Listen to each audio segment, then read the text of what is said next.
Video को like करें तथा चैनल को सब्सक्राइब कर बेल आइकन के बटन को दबाकर ऑल पर क्लिक करें तथा अपने दोस्तों को भी वीडियो शेयर करें। Good morning friends, welcome to PRS the future academy. एक बार फिर मैं आपको बताना चाहता हूं कि यहाँ से आप लोगों को क्लास 10th, 12th और IIT पॉलिटेक्निक की क्लासेस निःशुल्क दी जाती हैं। तो जो बच्चे नए जुड़े हुए हों उनसे रिक्वेस्ट करता हूं कि वो चैनल को सब्सक्राइब कर दें और बेल आइकन को ज़रूर प्रेस कर दें, जिससे यहाँ से जो भी नई वीडियो जारी हो वो आप तक पहुँच सके। ठीक है। और हम बात करना चाह रहे हैं कि जो बच्चे हमारे पुराने हैं, जो क्लासेस लगातार ले रहे हैं, उनसे हम बात करना चाहते हैं कि आज जो हम बात करने वाले हैं वो एक्सरसाइज 4.4 की है। हम लोगों ने क्या किया है कि 4.3 तक के सारे क्वेश्चन को हम लोगों ने सॉल्व कर लिया है। आज हम क्या करेंगे, एक्सरसाइज 4.4 को पढ़ेंगे। लेकिन एक्सरसाइज 4.4 को पढ़ने से पहले कुछ बेसिक कॉन्सेप्ट हैं जो आपको सीखना बहुत ज़रूरी है। किसमें? एक्सरसाइज 4.4 में। अब ये बेसिक कॉन्सेप्ट सीख जाएंगे तो 4.4 आपको बिल्कुल भी आसान लगेगा। और एक चीज़ और बताना चाहते हैं, ये 4.4 आपके इम्पॉर्टेंट एक्सरसाइज है कुछ नहीं, बहुत छोटा सा चैप्टर है और कैलकुलेशन भी इसकी बहुत ही आसान है। लेकिन थोड़ा सा आप दिमाग लगाएंगे तो आपको ये बहुत ही आसान लगेगा। चलिए बात करते हैं आज के क्लासेस के। देखिए क्या है कि एक्सरसाइज जो प्रश्नावली 4.4 में आप पढ़ेंगे उसमें पहला क्वेश्चन आपको जो सीखना है वो मूलों की प्रकृति है, नेचर ऑफ रूट्स।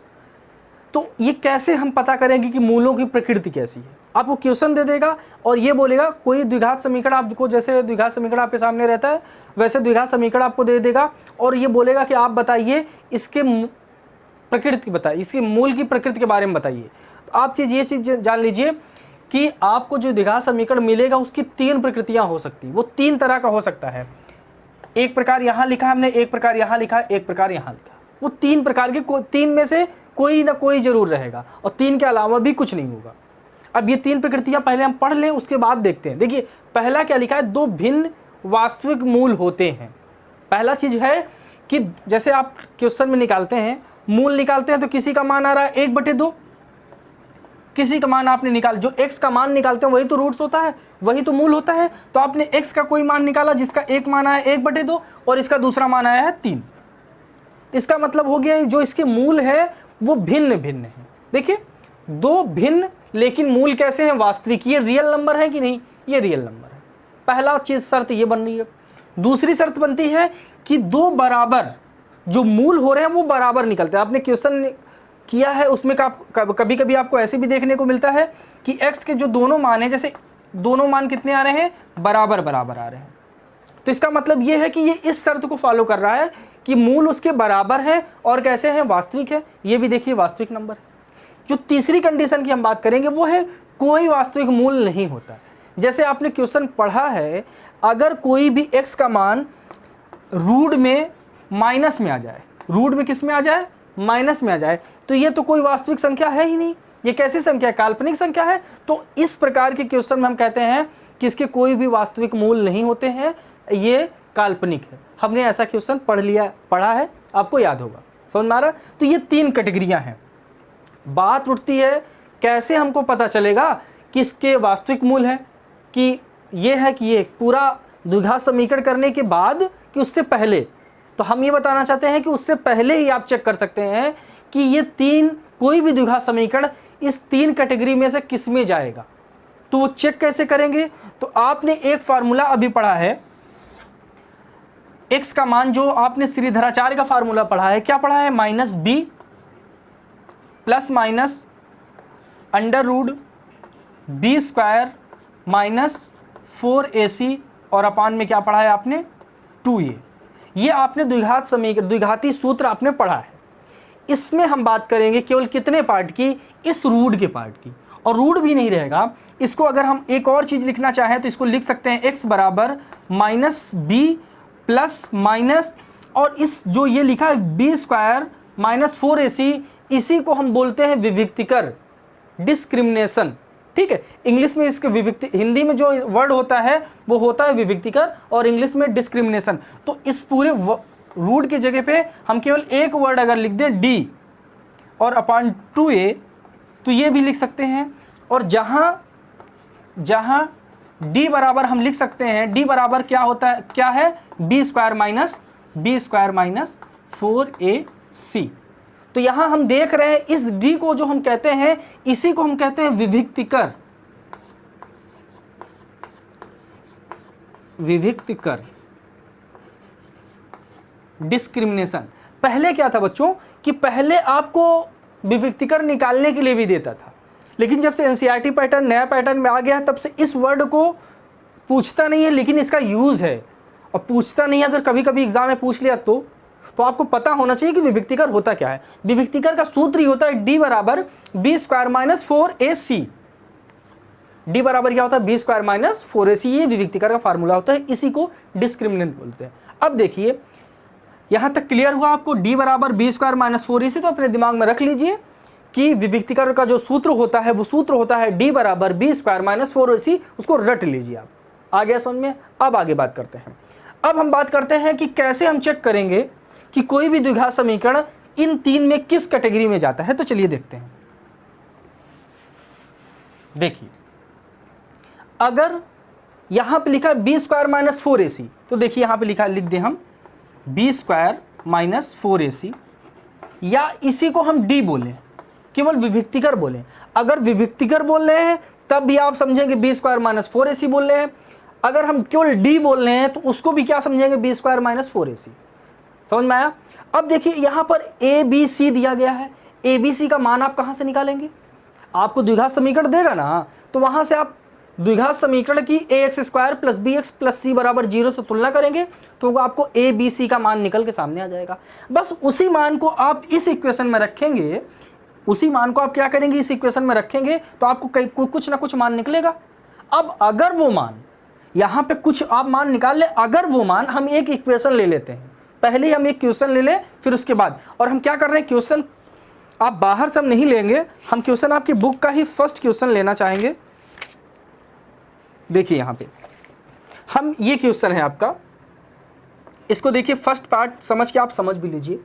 तो 2x square minus 3x plus 5 बराबर 0, ये आपका क्वेश्चन है। और इस क्वेश्चन में ये पूछा कि बताइए इसकी मूलों की प्रकृति कैसी है। तो क्या करेंगे, इस इक्वेशन का शॉर्ट फॉर्म में बता रहे हैं, फिर अभी बता देंगे। डायरेक्ट क्या करेंगे, इसकी तुलना कर देंगे a square plus bx plus c से। तो a का मान देखिए कितना आएगा, a का मान आएगा आपको 2, b का मान कितना आएगा आपका, b का मान आएगा -3, और c का मान कितना आएगा, c का मान आएगा 5। ये तीनों का मान हमने निकाल लिया। अब इसी मान को उठाकर आप इस सूत्र में रख दीजिए। अब ये सूत्र क्या होता है, d बराबर b स्क्वायर माइनस 4ac होता है। अब देखिए इसमें रखिए b का मान कितना है, b का मान -3 है, तो इसको ब्रैकेट में -3 कर देंगे, -3 का स्क्वायर करेंगे, -4 मल्टीप्लाई a का मान कितना है, a का मान 2 है तो 2 रख देंगे, और c का मान कितना है, 5 रखे हैं, 5 रख दीजिए। इसको करेंगे तो -3 का स्क्वायर 9 होगा, माइनस इसको अगर आप सॉल्व करेंगे 4 2 8 5 40, ये 40 हो गया। अब इसको जब 40 में से 9 घटेगा, क्योंकि बड़े में से छोटा वाला माइनस होता है, तो 40 में से 9 निकलेगा तो कितना आएगा, 31 आएगा, लेकिन किस में, माइनस में। तो इसका मतलब यहाँ पे जो d का मान आ रहा है वो आ रहा है -31। d बराबर क्या आ रहा है, -31, और -31 क्या है, 0 से छोटा है। जो भी यहाँ पे d का मान आएगा हम तुलना करेंगे किससे, 0 से। 0 से अगर तुलना कर रहे हैं तो ये देखिए हम ये कह सकते हैं कि जो विविक्तिकर आया, जो d का मान आया है, जो d का मान आया है वो क्या आया है, 0 से छोटा, मतलब d का मान जो है 0 से छोटा आया है। अगर d का मान 0 से छोटा होता है तो वो आपका तीसरे कंडीशन में जाता है। यहाँ पे देख सकते हैं आप, अगर ये d है, इसकी जगह पे d बोलते हैं। अगर d का मान 0 से छोटा आ रहा है तो इसका मतलब है कि कोई मूल नहीं होगा, मतलब काल्पनिक होगा। पहली चीज, अगर विविक्तिकर का मान 0 से छोटा आ जाए तो मूल वास्तविक नहीं होते हैं, पहली शर्त। अगर इससे इधर जाए, दूसरी शर्त ये होगा कि अगर d का मान हमने निकाला, सपोज दैट d का मान हमने निकाला और d का मान यहाँ पे 0 आ जाता, किसी ढंग से क्या आ जाता, 0 आ जाता, हो सकता है आएगा भी, आगे चल के देखेंगे भैया। अगर d का मान 0 आ जाता तो हम ये कह सकते हैं, अगर b स्क्वायर माइनस 4ac का मान 0 आ रहा है तो इसका मतलब ये है कि मूल बराबर है और वास्तविक है, और ये पॉइंट को आप एकदम अपने दिमाग में रखिएगा, वेरी मोस्ट इंपॉर्टेंट पॉइंट है, ठीक है। इससे बहुत क्वेश्चन आपको मिलेंगे एग्जाम में। समझ में आया? अगर डी का मान 0 के बराबर आ रहा है तो मूल कैसे होंगे? बराबर होंगे और वास्तविक होंगे। तीसरी कंडीशन जो होती है, या बोले तो इसकी जो पहली कंडीशन होती है वो ये होती है कि डी का मान 0 से बड़ा आ जाए। डी का मान क्या आ रहा है? 0 से बड़ा आ जाए, तो वो कैसा होगा? वास्तविक होगा, और मूल मतलब भिन्न मूल होंगे और वास्तविक होगा। तो हम एक चीज सीखे हैं कि डी का मान या तो 0 के बराबर आ रहा है, या तो छोटा आ रहा है, या तो बड़ा आ रहा है। ये 3 कंडीशन हम देख रहे हैं कि डी के बराबर है, या डी बड़ा आ रहा है, या डी छोटा आ रहा है। तो अगर डी का मान छोटा है तो ये तीसरी कंडीशन जा रही है। छोटा एक ही शर्त पे होगा, कब होगा? 0 से। डी का मान छोटा तभी हो सकता है जब 0 से कम आ जाएगा, जैसे निगेटिव में वैल्यू चली जाएगी। जब वैल्यू निगेटिव में चली जाएगी तो आप तीसरा स्टेटमेंट फॉलो करेंगे, बराबर आ जाएगी तो दूसरा, और अगर डी का मान बड़ा आ जा रहा है 0 से तो ये पहला वाला। ये मूलों की प्रकृति है, ठीक है। आप इसकी स्क्रीनशॉट ले लीजिए, इसको लिख लीजिए, नोट कर लीजिए। हम फिर पहले क्वेश्चन पे चलेंगे, तब आपको और क्लियर से समझ में आएगा कि रियल में ये यूज कैसे होता है। इसकी आप स्क्रीनशॉट लीजिए। चलिए बच्चों, अब क्वेश्चन की बात करते हैं। देखिए पहला क्वेश्चन है, आपको यही बताना है, पहली चीज तो आपको ये दोनों में चेक ये करना है कि क्या इनके मूल कैसे हैं, इनकी प्रकृति, मूलों की प्रकृति कैसी है, जो अभी हमने बताया है। पहली चीज वो निकालना है कि मूलों की प्रकृति कैसी है। अगर संभव है तो इसके क्या निकालने हैं? रूट से निकालने हैं, मूल निकालने हैं। तो सबसे पहला काम हमारा क्या होगा कि हमको चेक करना होगा कि इसके मूल का रूप कैसा है, ये किस प्रकृति का है। तो मूलों की प्रकृति के लिए यहां पे हेडिंग डाल दीजिए, मूलों की प्रकृति। मूलों की प्रकृति, अब ये हेडिंग डाल दिया। अब उसके बाद क्या करेंगे? इसकी तुलना आप कर देंगे किससे? द्विघात समीकरण के स्टैंडर्ड फार्मूले से। तो क्या होता है? इसको समीकरण की तुलना, समीकरण की तुलना ax² plus bx plus c बराबर 0 से करने पर। अब जब तुलना करेंगे तो अभी इस क्वेश्चन को तो हमने सॉल्व भी किया है, लेकिन यहां सिस्टमैटिक सॉल्व कर रहे हैं। तो a का मान कितना है? 2 है, तो a बराबर दिया गया है आपको 2। b का मान कितना है? b की जगह पे -3 है, तो b की जगह पे क्या लिखेंगे आप? -3। c की जगह पे देखिए क्या है? c की जगह पे +5 है, तो c की जगह पे हो जाएगा आपका 5। ये मान रख लिया। उसके बाद हम क्या करेंगे? विविक्तिकर का सूत्र लगाते हैं। तो लिखेंगे विविक्तिकर,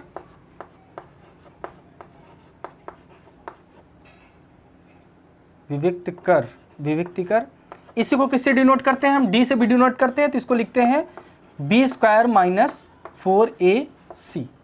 लिख दिया d बराबर b² - 4ac। अब यहाँ पे देखिए, अब इसी में वैल्यू को रखिए। तो b की जगह पे कितना है? -3 है, तो ये -3 का स्क्वायर कर देंगे। -4, a का मतलब कितना है? a का मतलब 2 है, तो आप 2 कर दीजिए। मल्टीप्लाई c का मतलब क्या है? 5 है, तो 5 कर दीजिए। तो -3 का स्क्वायर कितना होता है? 3 3 जा 9 होता है, तो ये 9 हो जाएगा। ये -40 अभी सॉल्व तो किए ही हम, इसको -40 हो गया। अब 40 में से 9 निकल जाएगा, कितना आएगा? -31। -31 आ गया। अब लास्ट में स्टेटमेंट क्या लिखेंगे? जो कि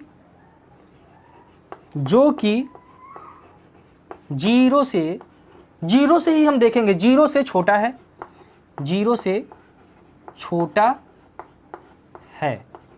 अतः समीकरण समीकरण के मूल वास्तविक नहीं होंगे। मूल वास्तविक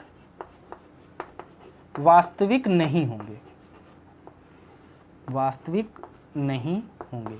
जब समीकरण के मूल वास्तविक नहीं होंगे तो हम मूल निकाल भी नहीं पाएंगे, तो यहां इसको यहीं तक लाके छोड़ देंगे। अगर वास्तविक होता तब इसको हम द्विघात समीकरण को फिर इसको क्या करते? हल करते। लेकिन यहां हमको हल करने की जरूरत नहीं है। अब हम बात करते हैं सेकंड स्टेप की। तो चलिए देखते हैं। अब देखिए, इसके लिए ये दिया गया है 3x, सेम मूलों की प्रकृति के लिए सेम यही प्रोसेस आप अपनाएंगे। तो वहां पे लिखेंगे मूलों की प्रकृति, लिखेंगे मूलों की प्रकृति, ठीक है। फिर उसके बाद क्या लिखते हैं भैया, फिर उसके बाद लिखते हैं समीकरण की तुलना। तो चलिए समीकरण की तुलना यहां पे लिख देते हैं, समीकरण की तुलना ax square plus b x plus c बराबर 0 से करने पर कर दिया हमने। अब मान रखते हैं, तो चलिए मान निकालते हैं पहले। तो देखिए a बराबर कितना है, 3 है, तो a बराबर हो गया आपका 3। b बराबर कितना है, b का मान कितना है -4√3। c का मान कितना है, c बराबर 4 है, तो हमने लिख दिया c बराबर 4। यहां तक हमने लिख दिया। अब उसके बाद क्या कर देंगे, जब मान निकल जाता है तो विविक्तकर का सूत्र लगाते हैं, उसमें वैल्यू रख देते हैं। तो विविक्तकर बराबर d बराबर क्या लिखते हैं, b स्क्वायर -4ac। तो b का मान देखिए, b की जगह कितना है -4√3, तो इसको लिखेंगे -4 और √3 का स्क्वायर -4 मल्टीप्लाई a का मान देखिए कितना है 3 है, तो 3 रख दीजिए, और c का मान कितना है 4 है, तो यहाँ पे 4 रख दीजिए। ठीक है, अब इसी को सॉल्व कर लीजिए। तो देखिए -4√3 का स्क्वायर कितना होगा, इसका मतलब यहाँ पे आराम से देखिए माइनस माइनस तो प्लस हो जाता है, या एक बार इसको लिख लीजिए, ये -4√3 है मल्टीप्लाई -4√3 है। तो ये तो माइनस और माइनस कितना हो जाता है, प्लस हो जाता है, तो ये तो प्लस हो जाएगा, और 4 का मल्टीप्लाई करेंगे तो 16 हो जाएगा। अब देखिए जब कोई भी नंबर 2 बार रूट में रहता है और उसका मल्टीप्लाई होता है तो बस रूट गायब हो जाता है, तो रूट गायब हो जाएगा तो क्या बचेगा 3। अब इन दोनों को मल्टीप्लाई करेंगे तो कितना आएगा 48। तो इसकी जगह पे टोटल, इसकी जगह पे क्या लिख सकते हैं हम 48, तो हमने लिख दिया 48। आ गया सुन में। अब देखिए, अब इसका मल्टीप्लाई करेंगे। अब देखिए जब इसका मल्टीप्लाई करेंगे तो 4 4 जा 16 और 16 3 जा कितना होगा -48 ही होगा। अब 48 से 48 निकलेगा तो क्या आएगा 0, मतलब d का जो मान आ गया वो कितना आ गया 0 आ गया। तो इससे हम ये लिख सकते हैं d का मान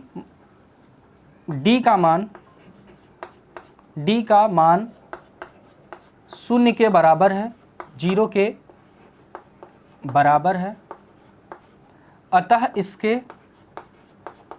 इसके दो मूल वास्तविक तथा बराबर होंगे, वास्तविक तथा बराबर होंगे। ठीक है,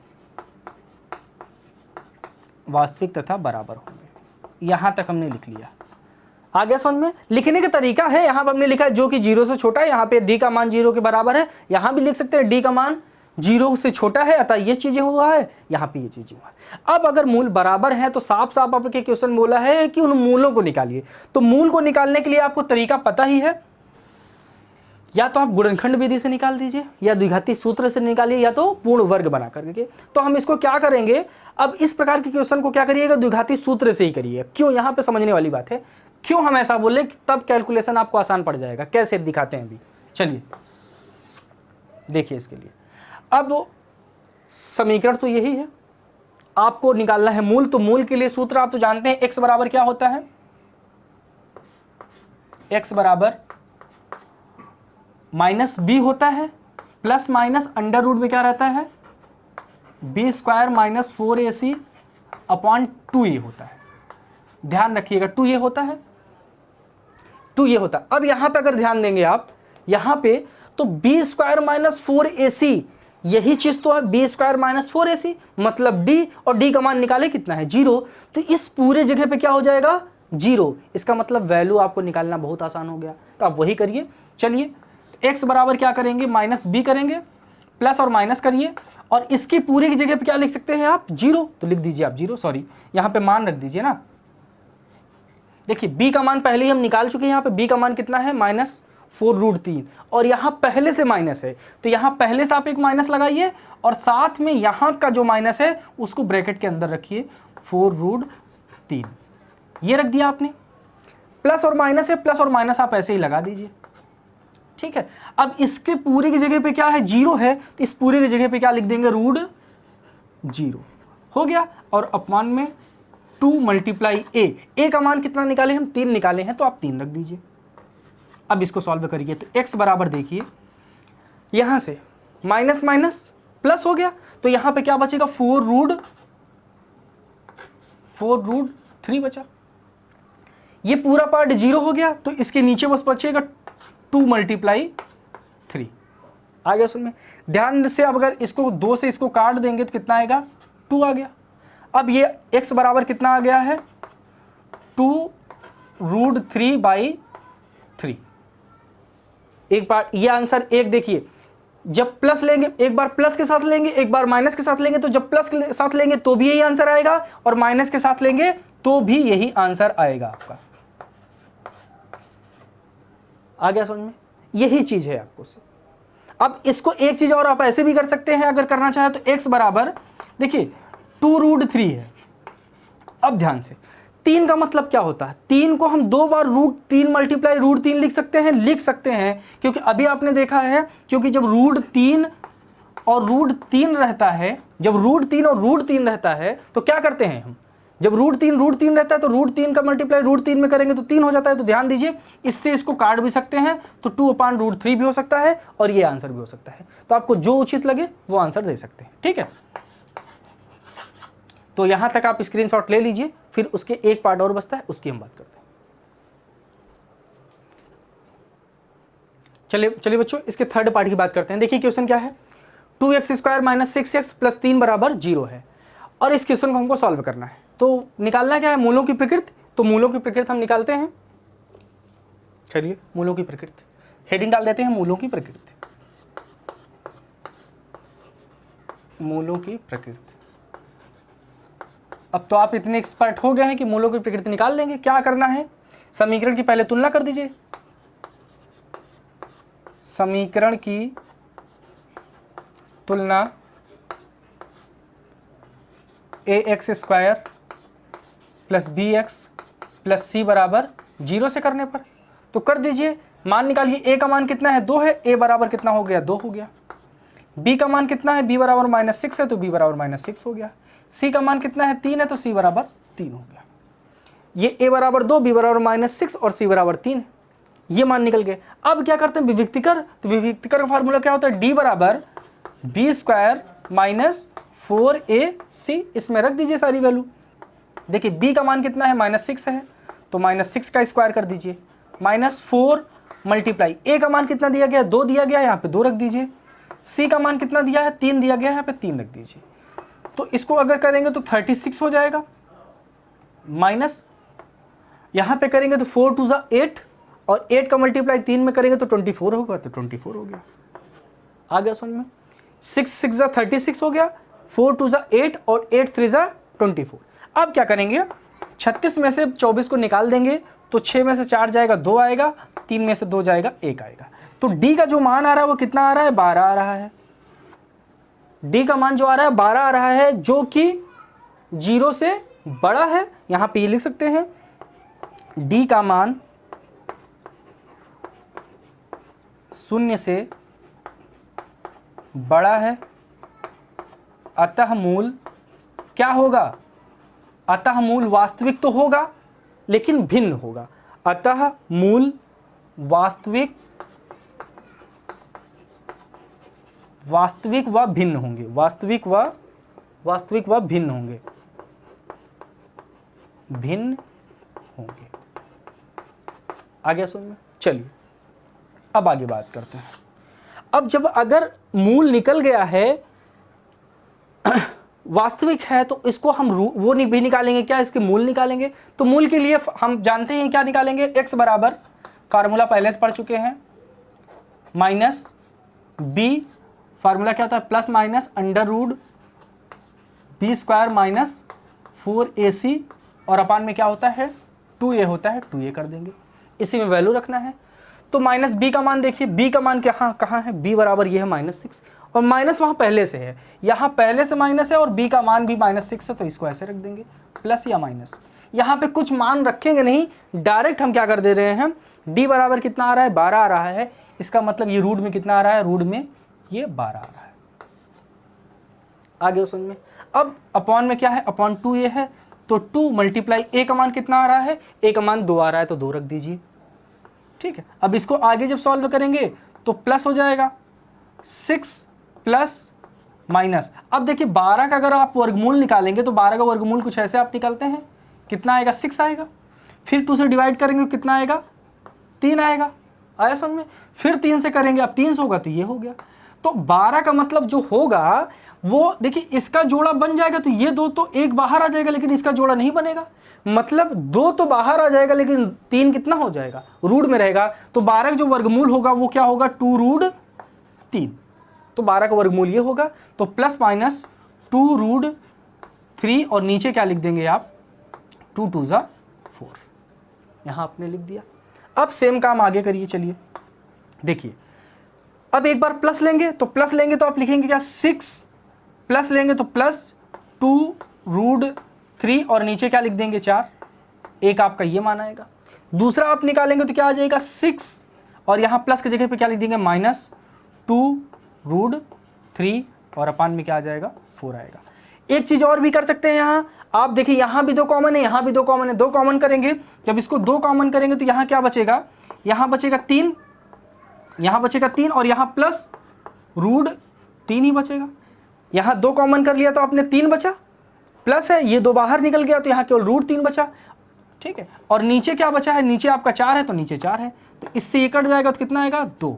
तो इसका ये आंसर जो आएगा 3 प्लस रूट 3/2 आएगा। सेम काम यहाँ भी आप करेंगे, 2 जब कॉमन करेंगे तो बचेगा क्या, 3 माइनस रूट 3/4 और 2 से क्या हो जाएगा 4 कैंसिल हो जाएगा 2 टाइम्स में, तो जो इसका मूल आएगा वो क्या आएगा 3 माइनस रूट 3/2 और यहाँ पे प्लस रूट 3/2, ठीक है। तो उम्मीद है आप लोगों को ये क्वेश्चन अच्छे समझ में आया होगा।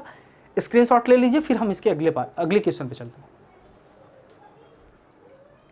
चलिए बच्चों, ये क्वेश्चन सेकंड देखते हैं क्या है। देखिए क्वेश्चन सेकंड में बोला है के का मान निकालना है जब मूल बराबर हो। याद रखिएगा कि कभी भी आपको क्वेश्चन, देखिए हम शॉर्ट में क्वेश्चन लिख दिए हैं, बुक में थोड़ा लॉन्ग आंसर लिखा है, लेकिन उसका जो थीम है, जो सारांश है, जो मतलब है वो वही है कि के का मान निकालना है। कब के का मान निकालना है, जब मूल कैसे होते हैं, बराबर होते हैं। आपको हमने बताया जब मूल बराबर होते हैं तो उसके लिए प्रतिबंध क्या होता है कि जो d का मान होता है, मतलब जो b² - 4ac होता है, वो किसके बराबर होता है, 0 के बराबर होता है। तो वही मेथड को हम यूज करके k का मान निकालेंगे। तो यहां लिखेंगे मूल बराबर होने का प्रतिबंध, मूल बराबर होने का प्रतिबंध, होने का प्रतिबंध या शर्त जो बोल सकते हैं आप, जो आपको उचित और अच्छा और आसान लगे, ठीक है। तो मूल बराबर होने का प्रतिबंध क्या होता है, मूल बराबर होने का प्रतिबंध ये होता है b² - 4ac किसके बराबर होता है, 0 के बराबर होता है। ये जो d का मान है, ये d ही है, इस d का मान किसके बराबर होता है, 0 के बराबर होता है। तो हमको k का मान निकालना है। तो जाहिर सी बात है कि जब आपको ये बराबर 0 होगा तो इसकी तुलना आप ax² + bx + c बराबर 0 से करेंगे। तो सबसे पहले वही करेंगे क्या कि समीकरण की तुलना ax² + bx + c बराबर 0 से करने पर, अब जब 0 से करेंगे तो देखिए a का मान कितना है, 2 है, तो a बराबर आपका हो जाएगा 2। b का मान कितना है, b की जगह पे देखिए केवल k है। देखिए यहाँ पे x का गुणांक b है और यहाँ पे x का गुणांक k है, तो b का मान कितना हो गया, k हो गया। यहाँ पे c का मान कितना हो जाएगा, c का मान 3 हो जाएगा, तो c का मान 3 कर दिया। आया समझ में। अब देखिए क्या है, अब इसी मान को उठाकर इसमें रख देंगे। तो यहाँ पर मेन चीज़ क्या है, देखिए समझिएगा, इस चीज़ को आप पहले लिखिएगा, इस चीज़ को उसके बाद लिखिएगा। हमने इस चीज़ को पहले इसलिए लिख दिया है कि आपके दिमाग में ये चीज़ घूमे, ये चीज़ फार्मूला आएगा तब ABC का मान निकालेंगे ना। लेकिन आपको जब पता चल गया तो इसके लिए हमको ABC की जरूरत पड़ेगी, तो आप ABC का मान पहले निकालिएगा फिर इसको लिखिएगा। हम अगले क्वेश्चन में सही से लिख के दिखा देंगे आपको, ठीक है। तो यहाँ पर b² - 4ac बराबर 0 के। अब इसी में मान रखिए, तो b का मान देखिए कितना है, k है, तो b का मान k रखेंगे तो k² हो जाएगा -4 × a का मान देखिए यहाँ पर कितना है, 2 है, तो 2 करिए। और c का मान कितना है, c का मान 3 है, तो 3 करिए और इसको बराबर 0 के दिखा दीजिए। अब ये देखिए k² तो k² ही रहेगा, माइनस इन तीनों को मल्टीप्लाई हो जाएगा, कितना होगा, 4 दूनी 8, 8 त्रिक 24, मतलब 24 बराबर कितना होगा, 0 के। अब जब k 24 माइनस में उधर जाएगा तो प्लस में हो जाएगा, तो k² बराबर कितना हो जाएगा, 24। k² बराबर कितना हो गया, 24। तो k का मान निकालेंगे तो स्क्वायर है, जब स्क्वायर उस तरफ जाता है तो रूट में लग जाता है, तो रूट लगा देंगे, तो k बराबर क्या हो जाएगा, ±√24। अब ध्यान दीजिए, जब आप 24 का वर्गमूल निकालेंगे तो देखिए 24 का वर्गमूल हम लोग निकालते हैं, यह है 24, इसका वर्गमूल निकालिए। तो 2 से डिवाइड करेंगे तो 12 बार जाएगा, फिर इसको 2 से करेंगे तो ये 6 आएगा, फिर इसको 2 से करेंगे तो 3 आएगा, फिर इसको 3 से करेंगे तो ये 1 आएगा।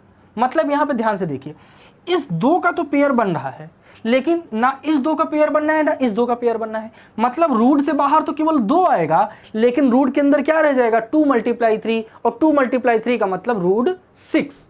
तो मतलब 24 का जो वर्गमूल आएगा वो कितना आएगा, 2√6। तो इसकी जगह पे जो हम लिखेंगे वो लिखेंगे 2√6। तो k का मान जो आएगा वो आएगा ±2√6, और ये आ गया आपका k का मान। आ गया समझ में। अब ऐसे ही हम इस क्वेश्चन को करेंगे। चलिए इस क्वेश्चन पे आते हैं। अब सबसे पहले तो देखिए द्विघात समीकरण के फॉर्म में नहीं है। जब द्विघात समीकरण के फॉर्म में नहीं है तो आप द्विघात समीकरण के फॉर्म में बनाएंगे, तो बनाइए। चलिए, तो इसका मल्टीप्लाई इसमें कर दीजिए, फिर इसका मल्टीप्लाई इसमें कर दीजिए, ब्रैकेट के बाहर ओपन कर दीजिए। तो kx का मल्टीप्लाई x में करेंगे तो आएगा kx², आया समझ में। फिर इस kx का मल्टीप्लाई 2 में करेंगे तो -2kx हो गया, और यहाँ +6 है, +6 और बराबर किसके हो जाएगा, 0 के, तो 0 कर देंगे। आया समझ में। अब देखिए आपको द्विघात समीकरण दिख रहा है। जब द्विघात समीकरण दिख रहा है तो तुलना करके आप ABC का मान निकाल दीजिए। तो समीकरण की तुलना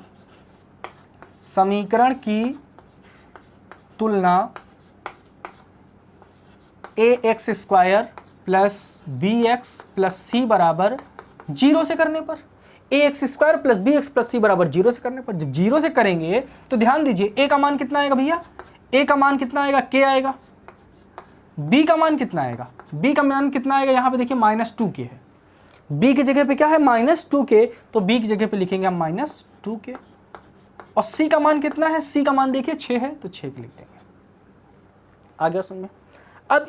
अब वही चीज हमको निकालना है, k का मान कब, जब मूल बराबर हो, तो लिखेंगे मूल बराबर होने का प्रतिबंध, मूल बराबर होने का प्रतिबंध। तो देखिए जब मूल बराबर होने का प्रतिबंध क्या होता है, b² - 4ac बराबर होता है किसके, 0 के, बराबर कर दिया 0 के। अब b का मान क्या है, -2k, तो इसको लिख दीजिए -2k का स्क्वायर कर दीजिए, -4 मल्टीप्लाई a का मान मतलब कितना, a का मान k है तो k करिए, मल्टीप्लाई c का मान कितना है, 6 है तो 6 करिए, और इसको बराबर दिखा दीजिए 0 के, दिखा दिया। अब देखिए इसका जब स्क्वायर करेंगे तो माइनस माइनस तो प्लस हो जाएगा, 2 का स्क्वायर करेंगे तो 4 आएगा, और k का स्क्वायर करेंगे तो k² आएगा। तो मतलब इसका जो स्क्वायर तोड़ेंगे तो आप आएगा 4k² हो गया। आया समझ में। अब देखिए इनका भी मल्टीप्लाई कर लेंगे, तो ये पहले माइनस है तो माइनस लगा दीजिए, और 6 का मल्टीप्लाई 4 में करेगा तो 24, और 24 में जब k का मल्टीप्लाई करेंगे तो 24k हो जाएगा। तो 24k बराबर कितना हो जाएगा, 0 के। आया समझ में। अब अगर ध्यान से आप देखेंगे तो यहाँ 4 और k, 4k कॉमन हो जाएगा, क्योंकि 4k दोनों में है तो 4k कॉमन हो जाएगा। तो इसको लिखेंगे 4k कॉमन करके, यहाँ पे क्या बचेगा, k केवल बचेगा, और माइनस देखिए k तो बाहर हो गया है। अब 4 का भाग 24 में देंगे कितनी बार जाएगा, 6 बार जाएगा, बराबर 0। अब ये देखिए इधर मल्टीप्लाई में है, जब उधर जाएगा तो 0 के अपान में आएगा, 0 के अपान का मतलब क्या होता है, 0, तो मतलब कुछ मान नहीं होगा। तो चलिए तो इसको उस तरफ ले जाएंगे तो k - 6 बराबर 0, ठीक है। अब k को जब उस तरफ ले जाएंगे, k का मान निकाल लेंगे, 6 को जब उस तरफ ले जाएंगे तो यहाँ माइनस में उधर जाएगा तो प्लस में, तो k बराबर कितना हो जाएगा, 6। यहाँ पे देखिए k का मान निकल गया। तो k के ये जो सेकंड क्वेश्चन है इसके दोनों पार्ट ऐसे सॉल्व होंगे। इंपॉर्टेंट है, दिमाग में रखिएगा। आप लोग इसकी स्क्रीनशॉट ले लीजिएगा। बाकी जो इसके क्वेश्चन बच रहे हैं उसकी हम बात करेंगे कल की क्लास में, ठीक है। तो आप लोग रिवीजन भी करते रहिएगा साथ साथ, और आप एग्जाम्पल जो दिए गए हैं उसको जरूर सॉल्व करिएगा, क्योंकि एग्जाम्पल बहुत इंपॉर्टेंट है। हम एग्जाम्पल भी सॉल्व कराएंगे, लेकिन जब पूरी बुक हम समाप्त कर देंगे देन उसके बाद एक एक चैप्टर का हम एग्जाम्पल सॉल्व कराएंगे, ठीक है।